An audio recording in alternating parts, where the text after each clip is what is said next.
Hello बच्चों, मैं संजीदा हिंदी शिक्षिका एलपीएम पब्लिक स्कूल के ऑनलाइन कक्षा में आप सभी का हार्दिक स्वागत करती हूँ। प्यारे बच्चों, पिछले वीडियो में हम लोगों ने अपनी पाठ्य पुस्तक क्षितिज के गद्य खंड के पाठ 2 ल्हासा की ओर राहुल सांकृत्यायन जी द्वारा लिखित एक यात्रा वृतांत है, इसके बारे में पढ़ा। इसके सारांश को हम लोगों ने समझा कि लेखक ने इसमें क्या बताने का प्रयास किया है।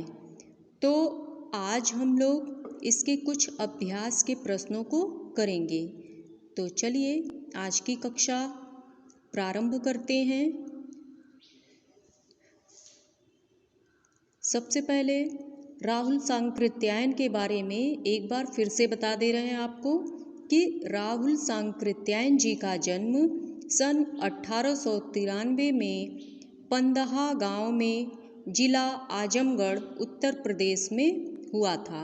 उनका मूल नाम केदार पांडे था। उनकी शिक्षा काशी, आगरा, लाहौर में हुई थी और सन 1930 में उन्होंने श्रीलंका जाकर बौद्ध धर्म ग्रहण कर लिया था। तब से उनका नाम राहुल सांकृत्यायन हो गया।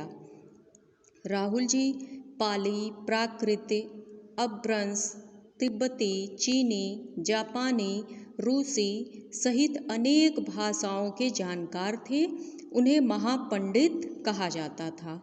सन 1963 में उनका देहांत हो गया। ठीक है बच्चों, चलिए अब हम लोग यात्रा वृतांत के बारे में समझते हैं कि राहुल सांकृत्यायन जी ने ये जो ल्हासा की ओर यात्रा वृतांत है, इसमें क्या बताने का प्रयास किया है।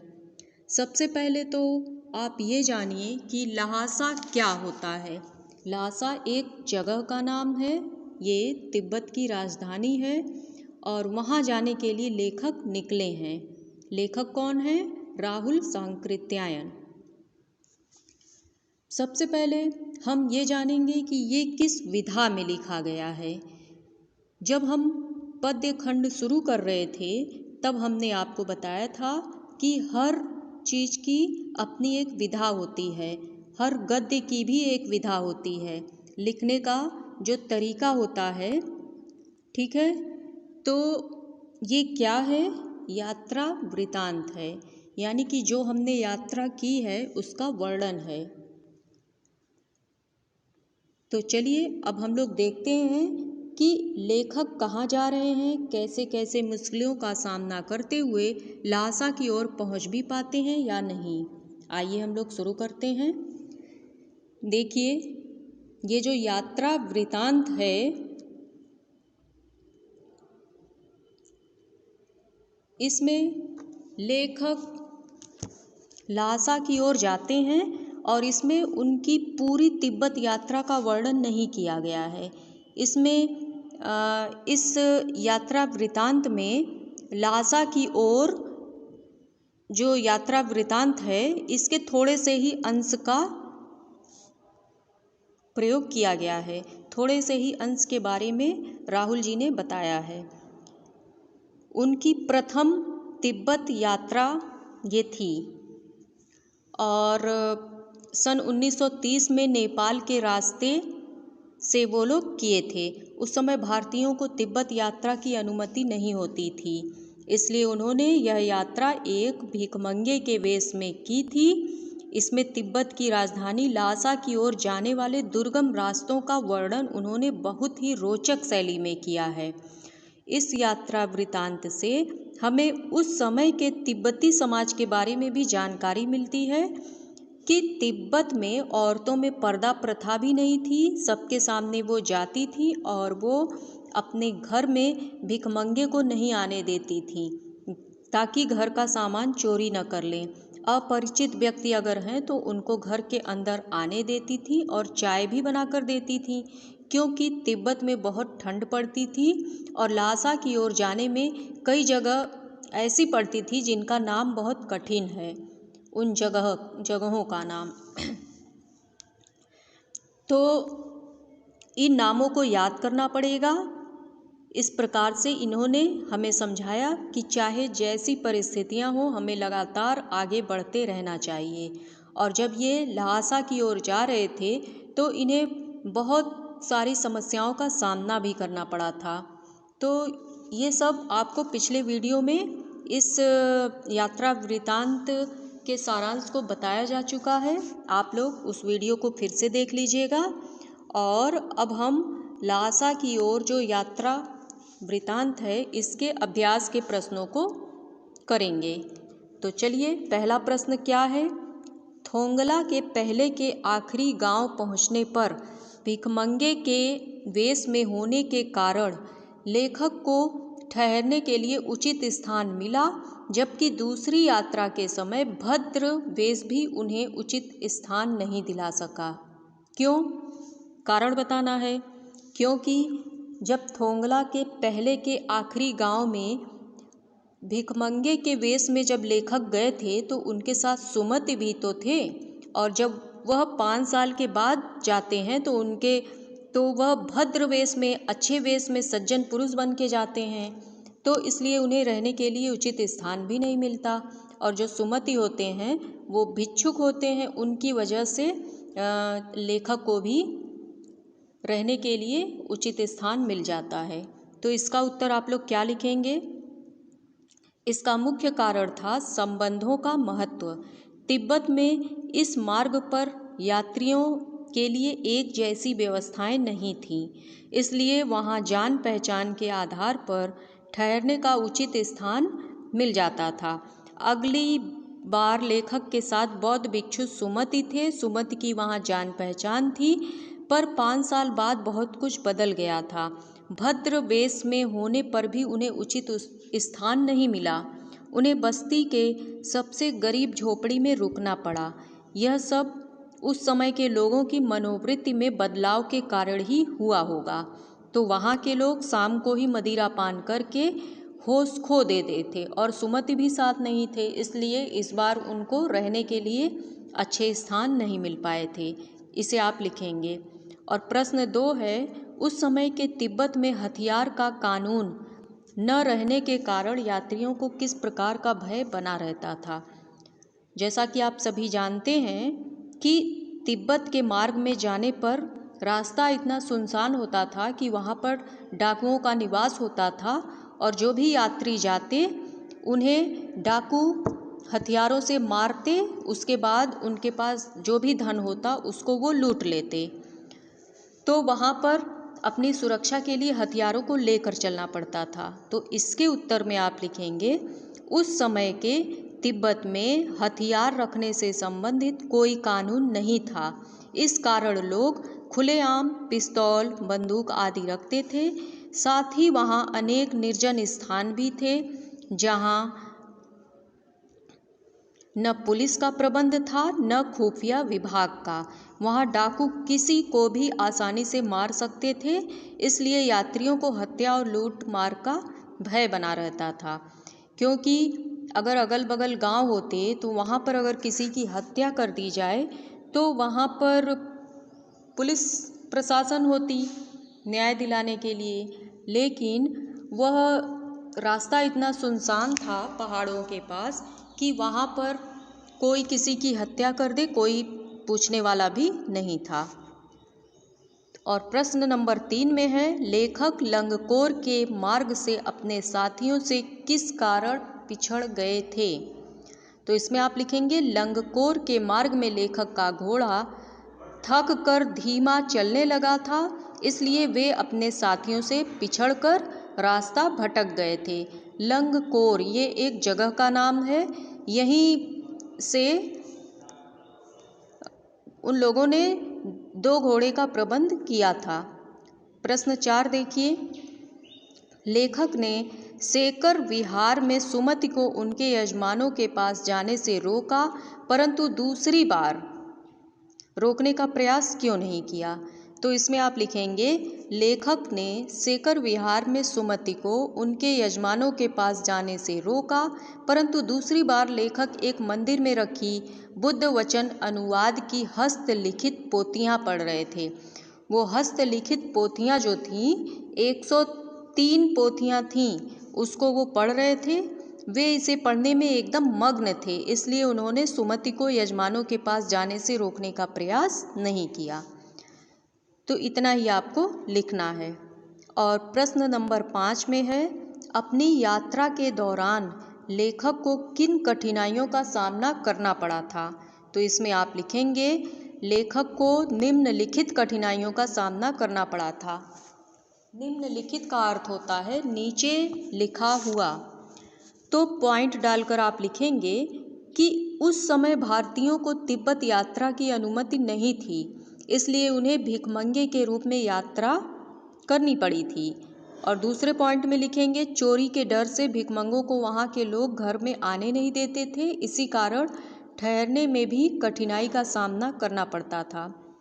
और तीसरे पॉइंट में आप लिखेंगे डाँड़ा, ठोंगला जैसी खतरनाक जगह को पार करना पड़ा था। चौथे पॉइंट में लिखिएगा लंगकोर का रास्ता तय करते समय रास्ता भटक जाने के कारण वे अपने साथियों से बिछड़ गए। इतनी समस्याओं का सामना उन्हें करना पड़ा था।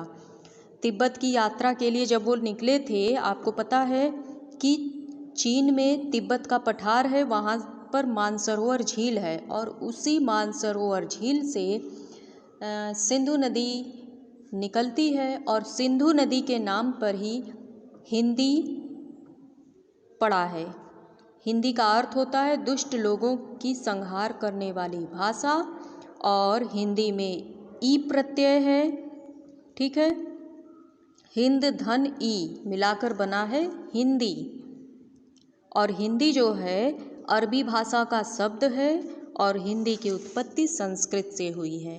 इतना आप सबको भूलना नहीं है। तो लेखक को कौन कौन सी समस्याएं हुई उनके बारे में इसमें आप लिखेंगे। तिब्बत बहुत ऊंचाई पर है, तो वहाँ पर जब लेखक जा रहे थे तो ऊंचाई पर चढ़ते समय सामने से तो उनके आगे धूप पड़ रही थी, जिससे उन्हें बहुत गर्मी लग रही थी, लेकिन पीठ पर बहुत सारा सामान लिए हुए थे और पीछे से बर्फीली हवाएं चल रही थीं, तो इस कारण पीठ पर उनको बहुत ठंड लग रही थी। तो बहुत सारी समस्याओं का सामना करते हुए लेखक को जहाँ जाना था वहाँ वो पहुँचते हैं। और भारतीयों को तिब्बत यात्रा के लिए अनुमति नहीं थी, तो जो लेखक थे राहुल सांकृत्यायन जी, वो एक भिखारी का रूप धारण करके उस यात्रा पर निकलते थे, और चोरी के डर से वहाँ तिब्बत की जो औरतें थीं वहाँ पर पर्दा प्रथा नहीं थी, किसी के भी सामने आ जा सकती थीं। जो पुरुष होते थे वह दिन भर अपना काम करते और शाम को 6 बजे से मदिरा पान करके सो जाते, और जो औरतें रहती हैं वो घर का काम करती थीं, और अगर कोई बाहरी व्यक्ति आ जाए तो उनको चाय भी बना कर देती थीं। क्योंकि तिब्बत में बहुत ठंड होती है, तो केवल भिखारियों को वो औरतें अपने घर में नहीं आने देती थीं, क्योंकि ये कोई सामान चुरा न ले। लेकिन अगर कोई अपरिचित व्यक्ति उनके घर चला जाए तो वो उनको अपने घर के अंदर आने देती थीं, और अगर वो कह दे कि 1 कप चाय बना कर दे दीजिए तो उनको चाय भी मिल जाती थी। और डाँड़ा किसको बोलते हैं? ठोंडला एक जगह का नाम है। डाँड़ा का अर्थ होता है ऊंची ज़मीन। ऊंची ज़मीन पर मतलब कई हजार मील, 17-18 हजार मील ऊंचाई पर उनको चढ़ना पड़ता था, तो उसी को डाँड़ा बोलते थे, ऊंची ज़मीन। और ठोंगला तो एक जगह का नाम है, मतलब ये जगह बहुत ही खतरनाक होती थी। और लंगकोर भी जगह का नाम है। तो इस यात्रा वृतांत में बहुत जितनी भी जगह है उनके नाम बहुत कठिन है, उनको आपको याद करना पड़ेगा, ये आपसे पूछा जा सकता है। तो चलिए अब प्रश्न नंबर 6 देखिए। प्रस्तुत यात्रा वृतांत के आधार पर बताइए कि उस समय का तिब्बती समाज कैसा था। तो लेखक उस समय ल्हासा की ओर गए थे। ल्हासा की ओर उनकी एक यात्रा वृतांत है। तो उस आधार पर लेखक बताते हैं कि उस समय तिब्बती समाज में छुआछूत, जाति पाति आदि कुप्रथाएं नहीं थीं। औरतें पर्दा नहीं करती थीं। कोई अपरिचित व्यक्ति किसी के भी घर में आ जा सकता था और जो भिखारी होते थे उनको लोग अपने घर में नहीं घुसने देती थीं, क्योंकि चोरी का डर बना रहता था। और इस तरह से आप लोग लिखिएगा। और प्रश्न नंबर 7 है, मैं अब पुस्तकों के भीतर था। नीचे दिए गए विकल्पों में से कौन सा इस वाक्य का अर्थ बताता है। पहला है, लेखक पुस्तकें पढ़ने में रम गया। दूसरा है, लेखक पुस्तकों की शेल्फ के भीतर चला गया। तीसरा है, लेखक के चारों ओर पुस्तकें ही थीं। चौथा है, पुस्तक में लेखक का परिचय और चित्र छपा था। तो आप लोगों ने कहानी पढ़ी, तो इसके आधार पर आप बताएंगे कि इसमें जो क वाला पहला उत्तर दिया है यही सही है। लेखक पुस्तकें पढ़ने में रम गया। तो लेखक जब पुस्तकें पढ़ने में रम गया तो पहली बार उसने भिक्षा मांगने के लिए जब लेखक से कहा कि आप हमारे साथ चलिए और थोड़ा हम लोग यहाँ तक आ गए हैं तो अपना कुछ काम भी कर लेते हैं, थोड़ा भिक्षा भी मिल जाएगा। तो लेखक ने मना कर दिया, कहा कि आपको पैसे ही चाहिए तो मैं घर वापस जाकर आपके लिए पैसे भेज दूंगा। अगर आप भिक्षा मांगने के लिए जाएंगे तो बहुत अधिक समय लग जाएगा। तो इसलिए दोनों चल पड़ते हैं और जहाँ उनको जाना होता है, जब उस स्थान पर वो चले जाते हैं तो वहाँ लेखक मंदिर में रखी 103 पोथियाँ पढ़ने में एकदम ध्यान लगा देते हैं।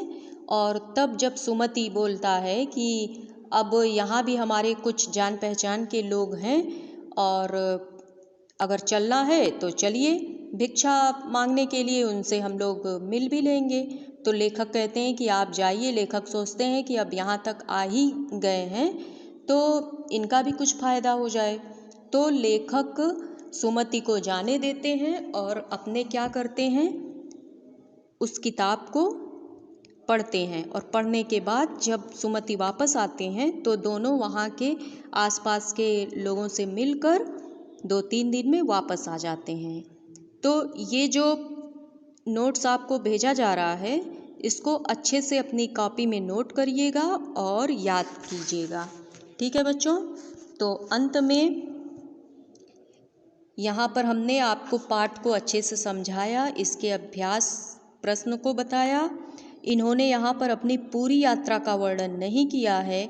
वो ल्हासा की ओर जा तो रहे हैं लेकिन यहाँ पर उन्होंने आपको ये चीज़ें समझाई कि कैसे कैसे मुश्किल परिस्थितियों में वो लोग रास्ता तय करते थे।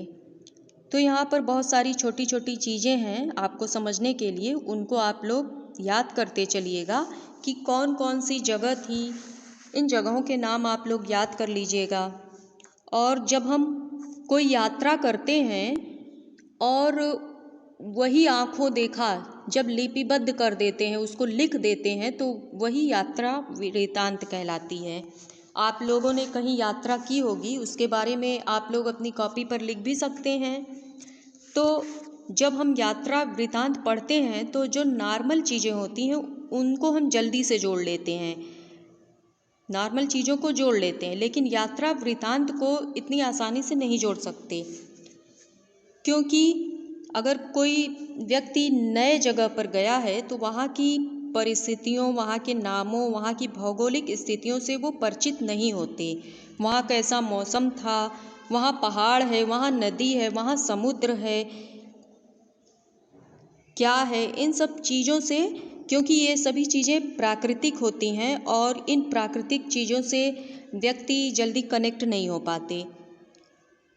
तो और अगर नॉर्मल चीज़ें हैं जिनको हम लोग देखते रहते हैं तो उनको आसानी से हम लिख सकते हैं। तो यात्रा वृतांत में यही अंतर है कि अगर हम लोग अगर लेखक कहीं यात्रा वृतांत पर गए हैं तो उनको वहाँ पर किन किन समस्याओं का सामना करना पड़ा, क्या क्या किए, वहाँ पर क्या था, वहाँ की भौगोलिक परिस्थितियाँ कैसी थीं, इनके बारे में लिखना थोड़ा कठिन हो जाता है। तो आपको पता चल गया कि लेखक को जाना कहाँ था और कहाँ से कहाँ वो पहुँच गए और कितनी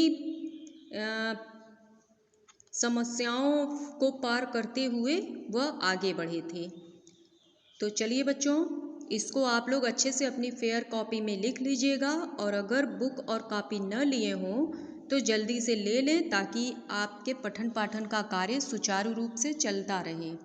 और आप सभी बच्चे समस्त कक्षाएं अपने निर्धारित समय पर अटेंड करते रहें और सभी वीडियो देखें और नोट्स देखें, नोट्स बनाते चलें ताकि आपकी पढ़ाई अच्छे से चल सके।